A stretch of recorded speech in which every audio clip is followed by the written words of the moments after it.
Hello, BookTube. I have a big-ish mail haul for you here. Maybe the last mail haul of the week. So I thought we'd dive right in. It ends in a couple of boxes, and a couple of these packages look interesting. So let's see what we can do. Oh, right. First, this is National Audubon Society. This is a cap.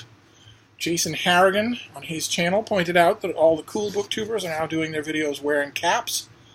I swear, these newbies, the minute they show up and get in the spotlight, they start ordering other people around. But I've always wanted to be a cool booktuber, so there you go. Let's see what this first one is. Once again, the bean is exhausted from a bit of a walk. We went on a bit of a walk. Actually, Steve is exhausted too. But let's see. Oh, okay, great. This is 2020, I believe. No. Yeah, this is 2020. This comes out in January 2020. This is a novel, and it's a debut. I requested it because I love debut novels. Freedom.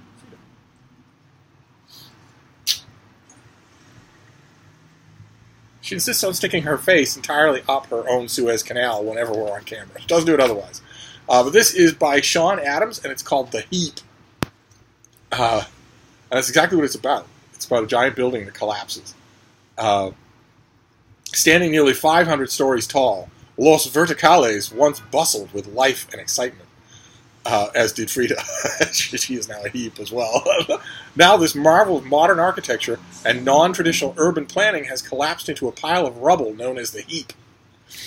In exchange for digging gear, a rehabilitated bicycle, and a living stipend, the vast community of dig hands removes debris, trash, and bodies from the building's mountainous remains, which span 20 acres of unincorporated desert land. Orville Anders burrows into the bowels of the heap to find his brother Bernard, the beloved radio DJ of Los Verticales, who is alive and miraculously broadcasting somewhere under the massive rubble.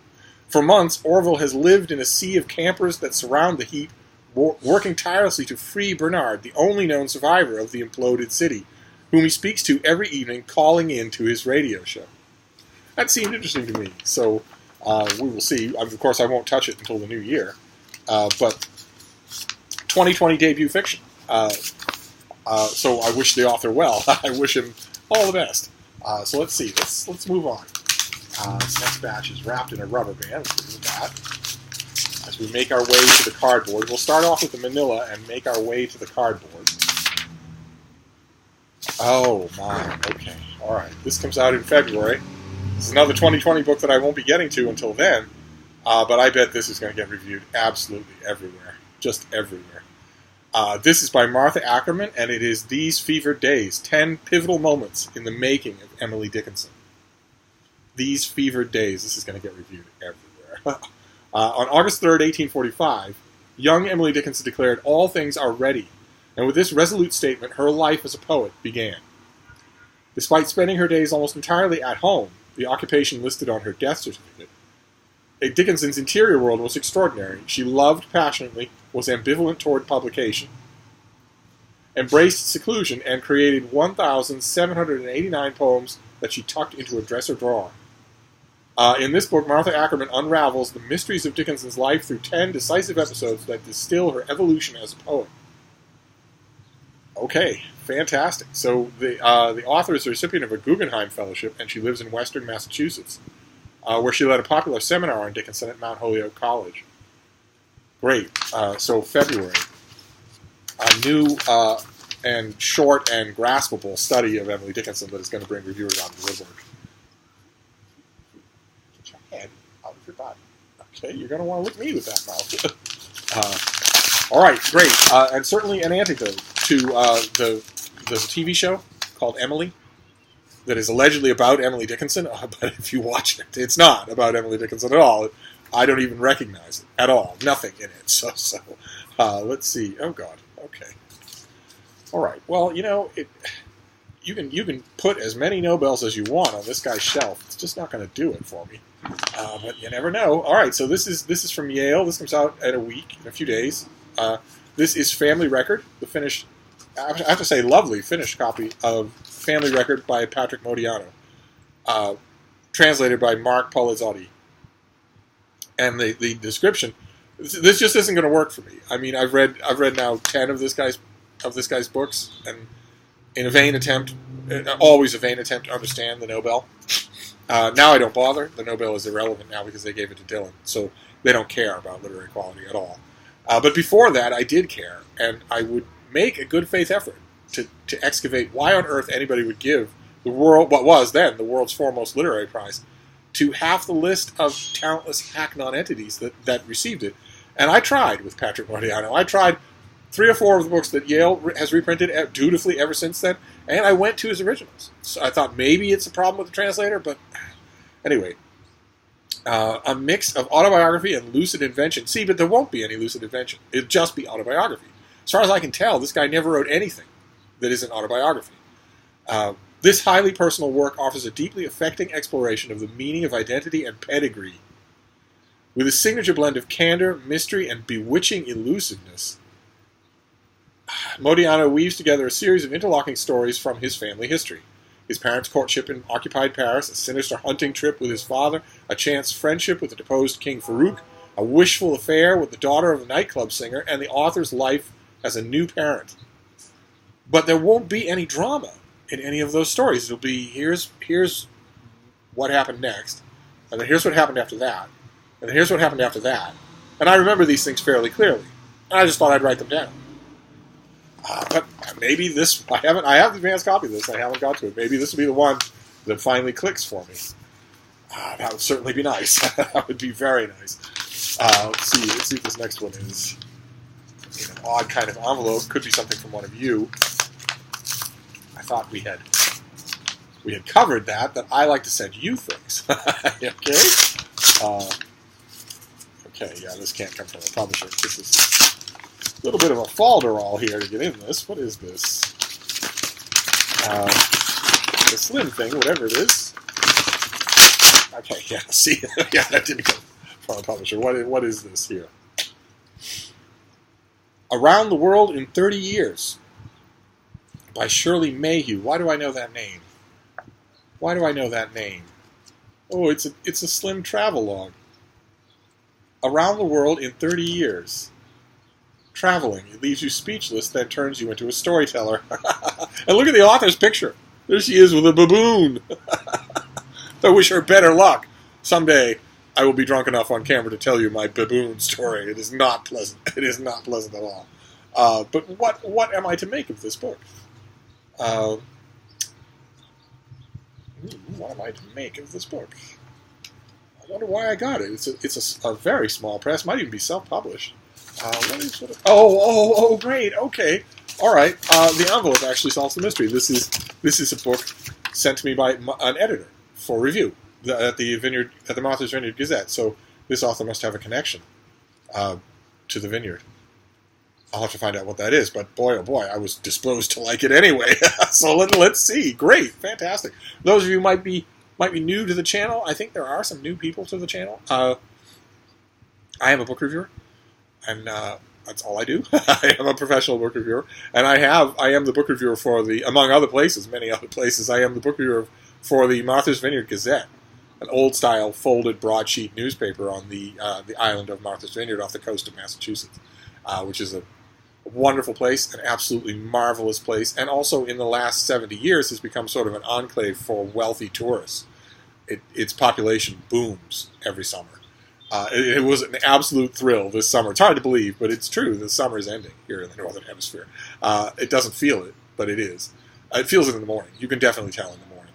But it was a thrill to know in, like, for instance, early June, that all of those tourists on the vineyard all summer long would be reading me. That was just a thrill. Because I've been in that position. Not as a tourist, but I have stayed on the vineyard over the summer. I've also stayed on the vineyard over the winter. And when you do that, when you're not a tourist, when you unplug from that heightened cycle of got to go to the beach, got to bike around, got to get some fudge, got to get some ice cream. If you're just sort of living there, then you live by the Gazette. You just live by it. It's something that it'll be at the store. It'll come to you where you live. Never in a million years did I think that I'd be writing for it, even though that subject was brought up many times a long time ago. A very gentle man, a wonderful, wonderful man. Whose name is known at the Vineyard Gazette. A long time ago, he said to me, well, if you're going to come by every day and smooch with my dog, why don't you write? Why don't you write for the paper? And I said, no, I wouldn't want to do that. That's one of the many things, one of the many turns in life where I wish there were an afterlife. I wish that there were an afterlife, and that it was like it is typically pictured, where the adult, sane, sentient, normal versions of all the people that you knew, not children, not them as children, not them as demented seniors, but them in the hale and healthy prime of their life, were somehow watching the present world as a kind of a TV show.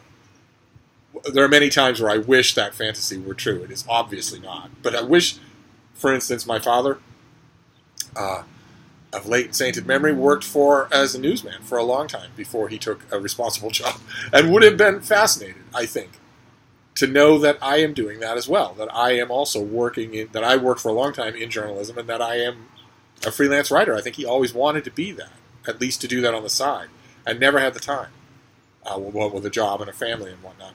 And by the same token, I wish that sweet old man, who wrote a number of books himself, I wish that there were a way that he could see that it finally did work. It finally did work. I finally am a book reviewer for the Vineyard Gazette. But anyway, let's move on here. Great. All right. So I should set that one aside because that's actually not idle. That's actually a workbook.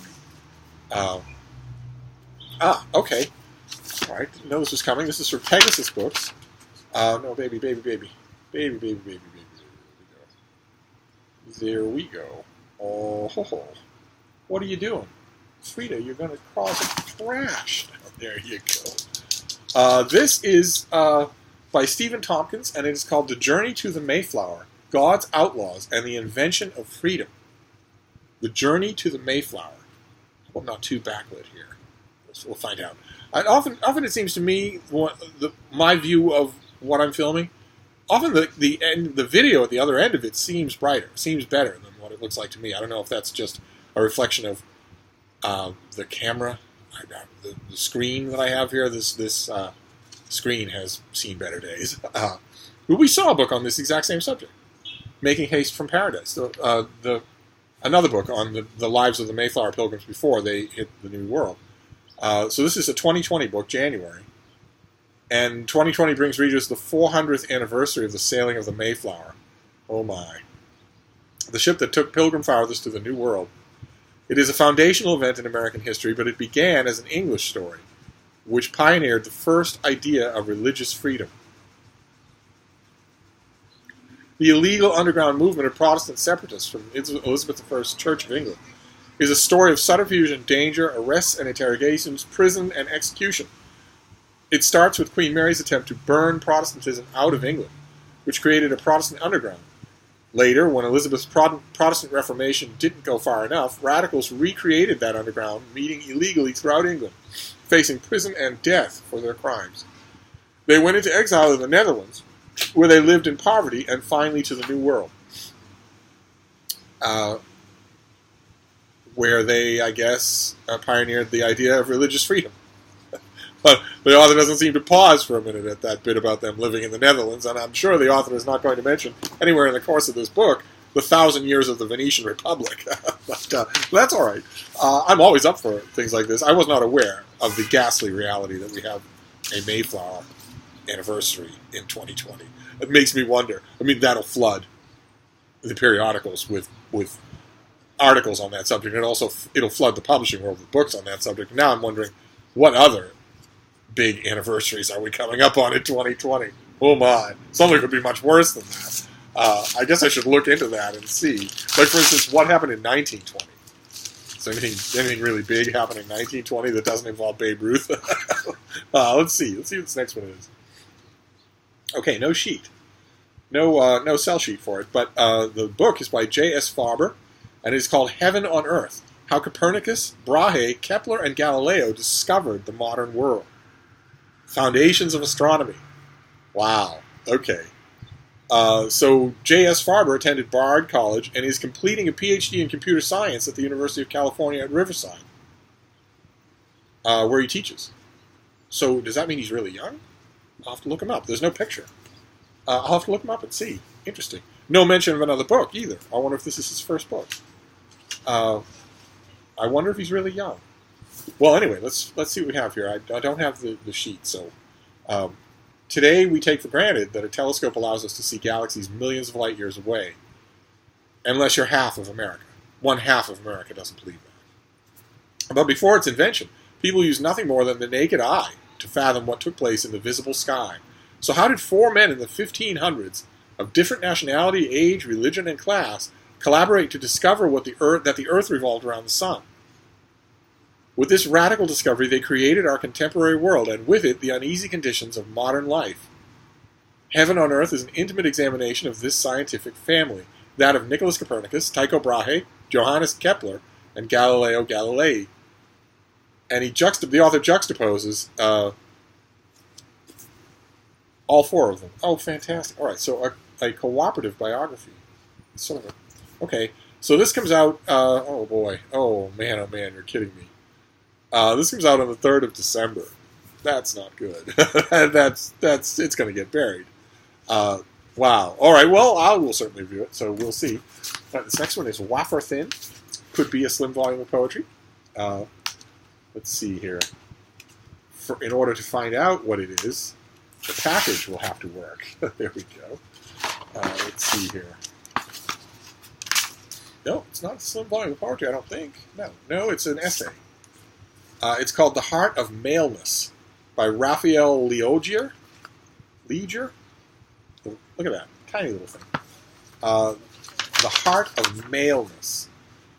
The author is a philosopher who has closely followed the seismic outpouring of accounts of sexual harassment and rape from many of the women's voices that comprise the #MeToo movement.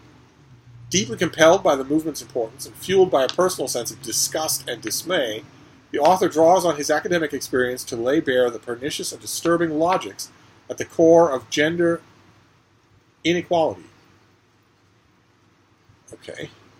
The brazenness of Donald Trump, who brags about groping women, in the hypocrisy of outspoken progressives whose private behavior belies their so-called feminist ideals, and even occasionally in the good intentions of men such as the author, who strive to be allies, we discover the influence of a deeply seated fantasy of male dominance.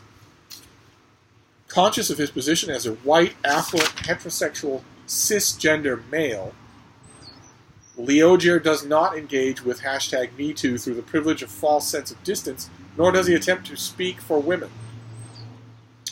Instead, he uses his own distress, self-questioning, and academic training to dissect contradictions guiding men's perception of women. Okay, all right, and this is translated by Anthony Sugar, who has done a lot of translating from the Italian, lots of it. We're looking really backlit here. I wonder if there's a way to fix that. This comes out in late January, so I wonder if we can experiment. No, this seems bright enough. Oh, well, sorry, we're committed now. I'm sorry if the lighting is dodgy on this. We're just going to push through to the end. I was going to move the camera, but I think this has come as a shock to some of you, but I'm thinking that I want to upgrade my equipment in 2020. In other words, get equipment. I've never spent any money on BookTube other than the vast hoard of money, the dragon hoard of money that I've spent sending books to all of you. I've never spent money on technology at all. And I'm thinking, going on, how many years is it? 3, 4 years on BookTube? March will be an anniversary of mine. I think it's 3 years. And thousands of videos. 3 years and 3,000 videos. I'm thinking probably that's time for a camera? A tripod, maybe? I think maybe so. Some tiny improvement in equipment. I rebel completely against the idea of buying equipment that is only for use for making videos. And I don't know why that is, because this is a huge part of my day now. I love talking to the rest of you. Wouldn't give it up for anything. It's not a trivial thing anymore for me. So you would think, if all that is true, why wouldn't I buy a dedicated camera? I'd like it to serve more than one purpose. All of the technology that I have now serves many purposes. So I'm thinking of a nice big phone. A phone that's twice the size of the one that I have now. That will have a brand new camera. And it will work also as just an electronic companion. We shall see. And I have a feeling that when that happens, all of the new cameras, for instance, anything from like an iPhone 7S or 8 up, all of them can handle this.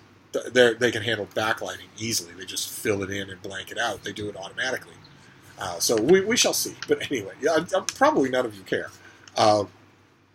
Okay, this next one is also a debut novel, and also 2020. This is A Good Man by Annie Katz, coming out from Penguin in January. This book it will have you riveted right up until its shocking conclusion. We'll see. We'll see.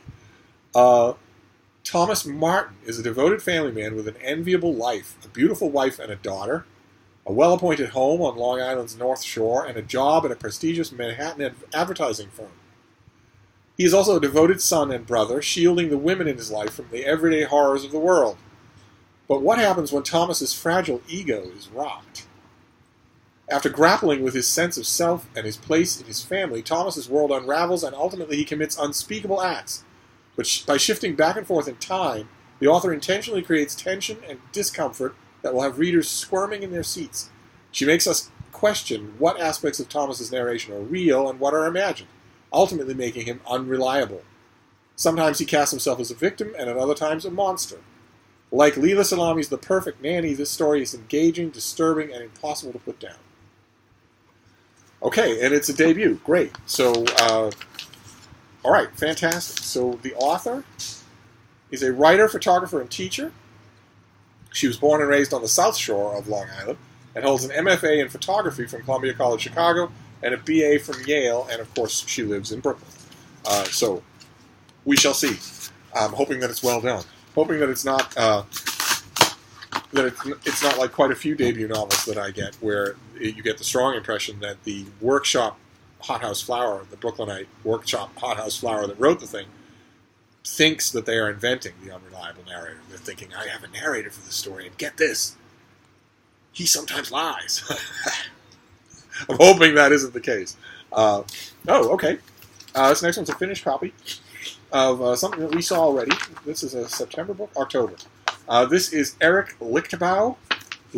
This is Return to the Reich.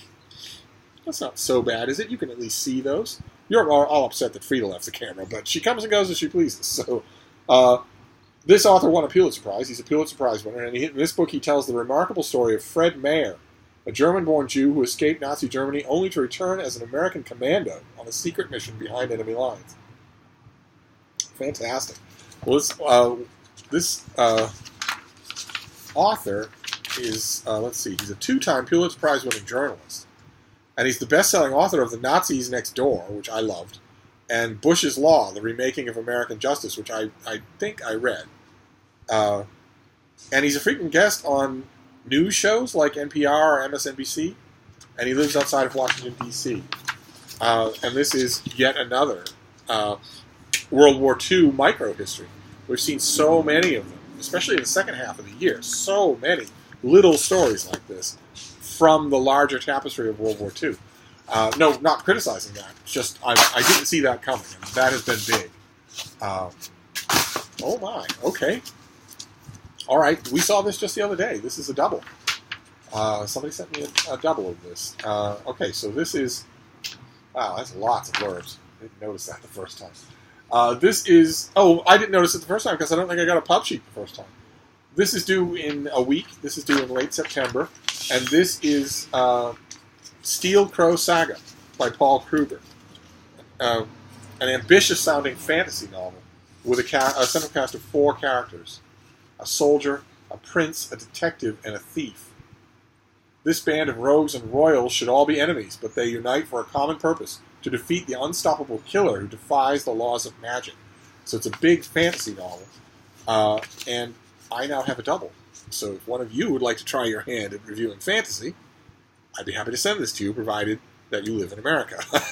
If you don't live in America, if you live in far rural New Zealand, where it's going to cost me $75 just to put the book in the mail, and it's not going to reach you, it's not going to get there.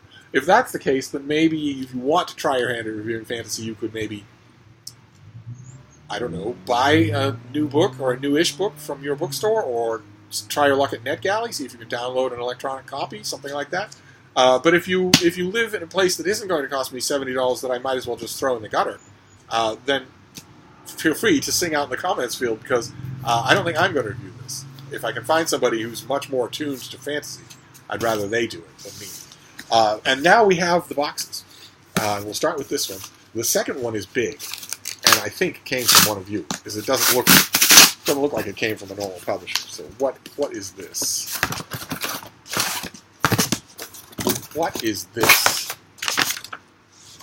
Oh, okay. I think you saw this already. This is an October book, yes? Yes, this is an October book. Boy, it's much bigger than I thought it would be. This is Escape from Rome, The Failure of Empire and the Road to Prosperity by Walter Scheidel. Escape from Rome. Great big thing. I didn't think it was this big. Our lives today are different only because, in the end, the Romans, the empire builders, did not always win, even if they came close.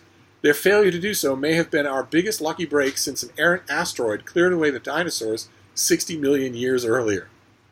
This is one of the striking lines from Walter Scheidel's new book, which assails the notion that the fall of the Roman Empire is one of the great disasters in history. Okay, let's hope the rest of the book holds up a little better than that. Rome lived for 1,500 years, and a pocket of it lives today. If that's not success, I don't know what is. I don't know what you're expecting, that we're all still wearing togas. And the same thing is true of a great many other empires. So I don't know what we'd have to do. Well, the author will, I'm sure, do a really good job of defining what he means by success and by disaster. In Escape from Rome, Walter Scheidel argues that Rome's dramatic collapse, there wasn't one. There wasn't one. Rome split in two, and by the time there was a kind of dramatic collapse, or a series of them in the West, the East was a booming concern. It still called itself Rome, still filled with people who consider themselves Romans. But anyway, the author says this was actually the best thing that ever happened, clearing the path for Europe's economic rise and the creation of the modern age. Okay, well, what was in between then? No matter when you ascribe the date of the fall of Rome, I'm assuming that it's not when Rome fell in the Crusades. I'm assuming that this author is assigning a much earlier date, probably the barbaric invasions, the same one that Gibbon assigned. But no matter when you assign the date, if you say that and then you talk about modern Europe, you are leaving out several empires that lived for centuries, and that therefore have to be considered successes. Well, we shall see here. This rich diversity encouraged political, economic, scientific, and technological breakthroughs that allowed Europe to surge ahead while other parts of the world lagged behind, burdened as they were by traditional empires and predatory regimes that lived by conquest. It wasn't until Europe escaped from Rome that it launched an economic transformation that changed the continent and ultimately the world. What has the Roman Empire ever done for us? This is actually the pub sheet saying that. What has the Roman Empire ever done for us? Fall and go away. A classic call-out to one of the greatest movies ever made, The Life of Monty Python's The Life of Brian, and the classic scene. What have the Romans ever done for us? True Life of Brian fans will know that scene by heart. You couldn't make Life of Brian now, and it would be, if you did, it would be cancel culture to the end of existence and back, even though it's one of the funniest movies ever made. And if you couldn't make The Life of Brian, just imagine what would happen to a movie producer who tried to make Blazing Saddles in 2019, in current year. Just imagine what would happen to them. And their families, their children at school, their elderly parents in a care home. Imagine what would happen to all of them. Imagine what today's virtue warriors would do to someone who tried to make Blazing Saddles today. Such an impoverished time we live in. But that's funny, though. Whoever wrote this pub sheet had the presence of mind to toss in a line like that. What has the Roman Empire ever done for us? Fall and go away, though? The author's going to need to dance mighty fast to get me to believe that. And this is, this is, okay, October 15th. Now, the author is not young, so he might know what he's talking about. We'll see. We'll argue together. He is the Dickinson Professor of Humanities, Professor of Classics and History, and a Kennedy Grossman Fellow in Human Biology at Stanford University. Good Lord, he does all that. And he's written many books, and he lives in Palo Alto. Okay, well, he has blurbs by Amanda Foreman, Peter Frankopan, who did the Silk Roads, Francis Fukuyama. All right, fantastic. So this is right around the corner. I am now eager to read this. This is the front runner so far in this whole mail haul. And then we have finally the box. I mean, that was a box, but now there's a great big box that I don't know what this is. I don't. Oh no! Don't tell me I don't have scissors. Right when I need them the most. No, I don't have scissors, and this is wrapped around with tape. All right, well, I don't have scissors, so we're just going to have to break into this thing. Because as usual, you see, the publishers don't do this. As usual, this is overpackaged, and that usually means somebody who doesn't. Okay, what have we got here? I'm just going to tear the package apart to get at what's inside it. And it didn't turn out to be too hard. What is this? Oh, I'm glad I put the cap on. Oh, Bean. What is this, baby Bean? What is that? Will you look at this? This is Speak of the Devil, and he shall send you a book. This is the Complete Chronicles of Conan by Robert E. Howard. And if this volume looks familiar to you, it's because the aforementioned bully, Jason Harrigan, who makes us all wear hats in our videos, sent this to me, all the way from Ireland. All the way from his town that I know quite well. I trooped through there. Oh, man. How incredibly nice.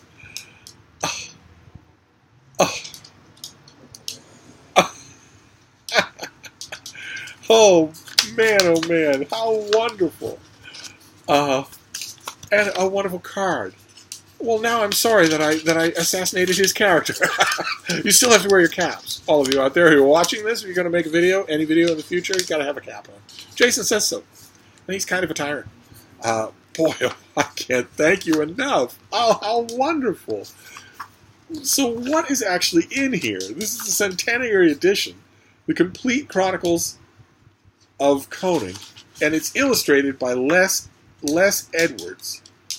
So let's see. He does Les Edwards does lots of spot illustrations. And it looks like that's it. Does he do any full page illustrations? No, I don't see how you could fit them. No, he does. Okay, he just does lots of spot illustrations.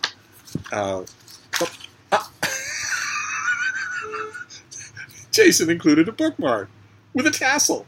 It's Star Trek: The Next Generation, which is very boring, but this is Lieutenant Worf, who is not very boring. Lieutenant Worf is actually one of the only interesting things in Star Trek: The Next Generation. Wow. He even got a tassel bookmark. So what is actually in here? This is in memory of Karl Edward Wagner and Els Kneecap. Couldn't do better than that. Those two, for Conan's legacy, you couldn't do better than that. So we have... wow, okay, everything. We have everything. All in one book. Oh, man. Oh, this is going in the little book room. Almost nothing I get in the mail goes directly in the little book room. Okay, all right, so we have the Complete Chronicles of Conan. Fantastic. Then Escape from Rome, which says that the Roman Empire was good to go away and leave us alone. Then Steel Crow Saga, ambitious fantasy story. Love to get a reviewer for it. Return to the Reich. And then, let's see here, what else have we got? Heaven on Earth, about the four men who started the modern world of astronomy. Journey to the Mayflower, the checkered history of the Pilgrims before they came to the New World. These Fevered Days, a new book about Emily Dickinson coming out in the new year. Let's see, A Good Man by Annie Katz, and The Heat by Sean Adams. Those are two debut novels coming out in the new year. Let's see here. Family Record, new translation of Patrick Modiano. Heart of Maleness, which an author examines his own complicity in the #MeToo world. And Around the World in 30 Years by Shirley Mayhew, which is a monitor book. No, not a monitor book. A Vineyard Gazette book. So there you go. That's quite a mail haul. That's going to take me a while to dig around it. Wow, how wonderful. All right, well, this mail all went a little long, but it was worth it for me. I'm sorry about you. You all had to suffer. But I will wrap this up for now. But I will be back. Thank you, Book 2.